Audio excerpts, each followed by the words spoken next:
So you want to see what a monster brush pile looks like on side scan? How about them apples, dude? There are a ton of brim and a ton of everything on there, including bass.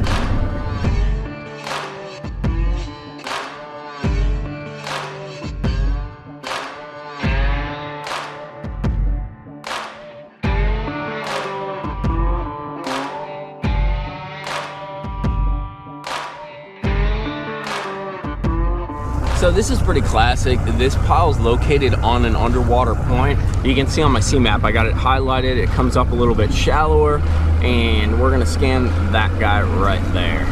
So one thing you want to do is scroll in on your map when you're scanning these, especially some of these brush piles that I fish down here in Florida. They're not very big, so you need to be precise and detailed about how you actually scan them. You can't miss the dot or be next to the dot unless you're trying to side scan them. So we're coming up on this thing. Let's take a look and see what comes up right here. All right, so we can see it immediately. And you can actually see how on the 2D the brush pile comes up and it's a chunk. There's a bunch of brim and a bunch of bait around it. The hard spot is right in there. This one might actually be like a brush pile mixed with junk, but you can see on the structure scan as well as the 2D, it is absolutely covered. And that's exactly what we're looking for. Active brush piles, I mean, they could be a stick, but what tells me that it's something good, something that I do want to fish, is the fact that there's other fish there. Whether they're bass, whether they're brim, whether it's balls of bait, balls of shad. I'm looking for things that signal this is, I don't know, just an active or some kind of ecosystem where things are happening. There's the possibility for food, there's cover, and really, even if I don't see the bass, I know the bass are down there. They're just mixed in with all that bait that we're seeing.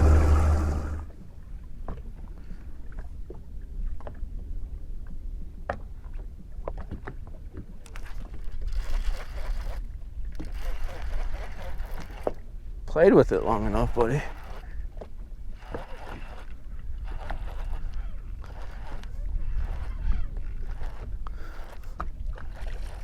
Jeez. You ate it though, didn't you? Go back to your home.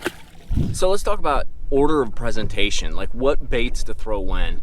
I personally like to start with a drag bait. I'll use my electronics to hedge as much as I can. I'll scan like the structure, the brush pile, whatever it is, and I'll try to look at where those fish are set up. Are they high? Are they low? Are they on the sides? But you can only do so much. Active target actually really helps. Let me show you something quick before we talk about these baits. So let's see if this thing pops up. You can kind of see it right there. They are. So you see how there's all those brim up high, the brush pile's right down there, and then there's another piece right there. So these fish are up a little bit higher. I use that jig or that Texas rig, for instance, like the wrecking ball deal, whatever you got to drag the bottom. I use that to identify, one, can I get a bite? And two, you know, where is it exactly? We can really use our electronics to identify approximately where it is, but when you're talking about especially like smaller things or sticks, or I've fished some really small isolated cover, you need to kind of feel for it. So I'll identify using that jig, whatever, where it's at, and try to get some bites on that. Once I get through that, I'll kind of rotate through and say, hey, you know, it looks like in this case there's some fish that were higher, so I'll go and I will grab like that swim bait or that scrounger or something along those lines, and I'll actually try to go, I still want to make contact with the brush pile, but I'll try to go over it, you know, and just to see if maybe those fish are suspended just above it, they're relating to the cover but they're not in it. And then last resort for me is one of two things, and you'll probably see it today, or you already did, is the drop shot or the Ned rig. What's nice about both of those is they're small, compact presentations. The Ned rig is just kind of like a finesse drag style bait. So if there's some fish that are super finicky down there, they'll eat that.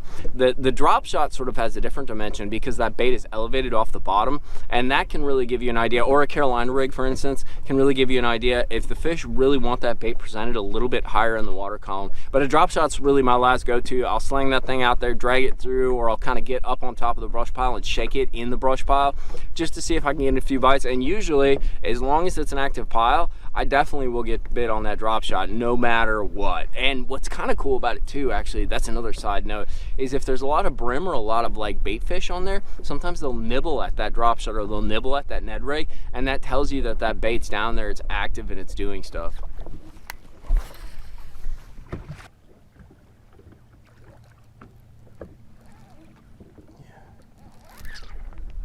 Fish on. Ate my swim baits. I think he ate it a couple times. This is that that weedless swim bait that I told you guys about, the weedless swim bait jig head. Oh, you've been caught a few times, and it's great for. You can see it right there. It's great for just ticking these piles a little bit, and it's definitely something they haven't seen that much, because who throws a swim bait on a brush pile without losing it like probably 3 out of 4 times? Because I've been that person. It works really well, but I've been doing it with open hooks for a long time, and this little brush guard on there really makes it a lot easier. I have like a 10-pounder on, 8-pound test with a freaking 1/0 hook.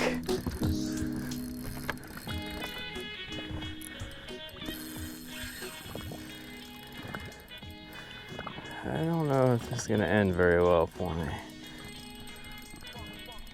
Oh dear. This fish is gigantic.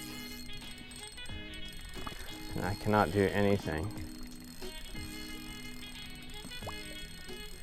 Dude, he's like snookfish.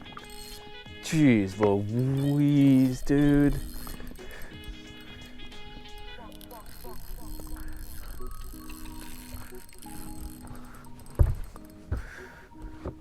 I'm not gonna get many chances of this deal.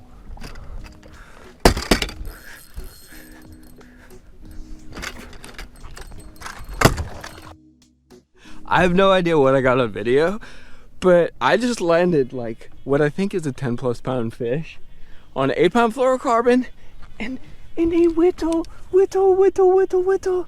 Oh my God, my line's all screwed up. Look at how small this hook is. Yeah, like we could catch brim on that, dude. I'm gonna put this fish on the scale. It's so hot out that the camera's overheated. This fish took like 8 minutes to land, and I saw it right off the bat, which scared the living piss out of me, dude. But look at this thing. Holy bejesus. We gotta get her back real quick though. She is deep, but dude, look at the belly on her. You guys are gonna hate me. My scale's dead.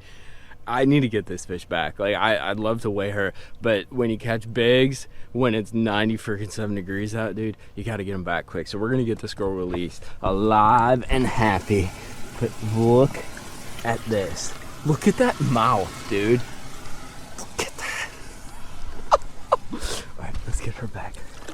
Honey, you need to go back. That was a long fight on light line. Oh, you're good to go. One thing you hear talked about a lot with brush piles, ledges, any kind of offshore fishing is angles. And angles are super important, but I don't think a lot of the pros or whatever give you the whole story. Angles are important in wind. You can see it's kind of windy out here today, and they're important with setting up the boat because it's easiest to set up spot lock into the wind. It keeps you straighter. It also sets up the bait in different angles. But the one aspect that I think is key with it, a lot of these piles are wood, junk, they're concrete structures, they're made of a variety of things, and they have a certain shape to them, right? And brush pile fishing and offshore structure fishing is very much like a contact sport. You're getting a reaction off of bonking it. It's kind of like square bill fishing, like a little DT6, you know, during the spring. You're trying to bump that cover in just the right way to get them to bite.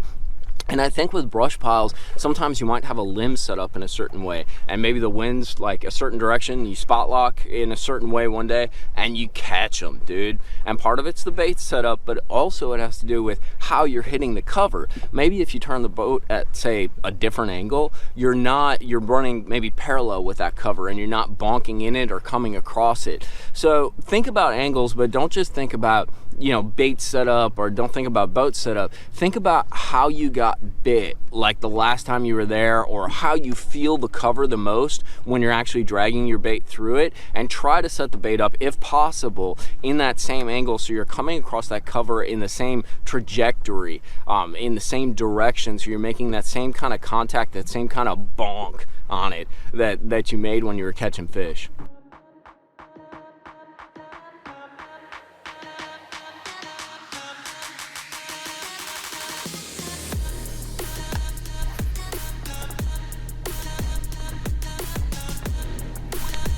There she is.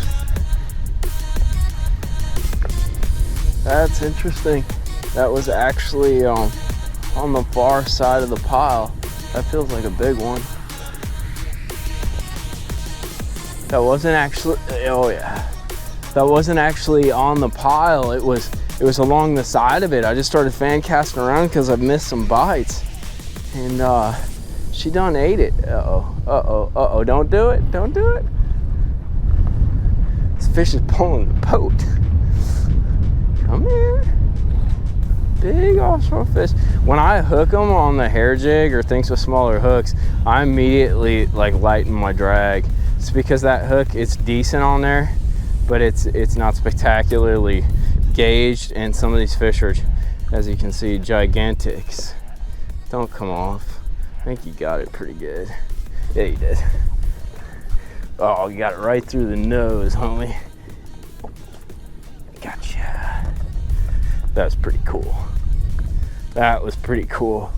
Always good to end on a fish. Let's get her released real quick. Dude, look how broad that is, dude.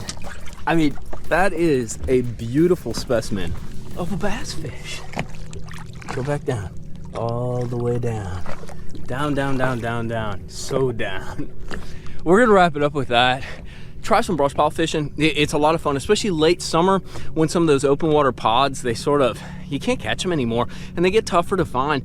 Finding some offshore structure, finding something that congregates the brim, the bait, whatever kind of forage you have in your lake, and drag it. I mean, in all simple terms, get out your favorite worm, your favorite soft plastic, your favorite dragging lure, and just start dragging. But there's a lot of other different things that you can do. But if you guys got any questions or anything to add to the video, any kind of dynamic little tips or things along those lines, I know this was pretty general. We didn't go super in depth. We touched on a few of those suspended kind of brush pile baits, which are a little bit different, but go ahead and drop it down in the comments box. And as usual, this is a grassroots channel. I appreciate all your support. Go down there, take a second, hit that like and subscribe button, and look for more videos from down here in Florida, maybe hanging out with Bog and talking fishing. Tight lines, guys.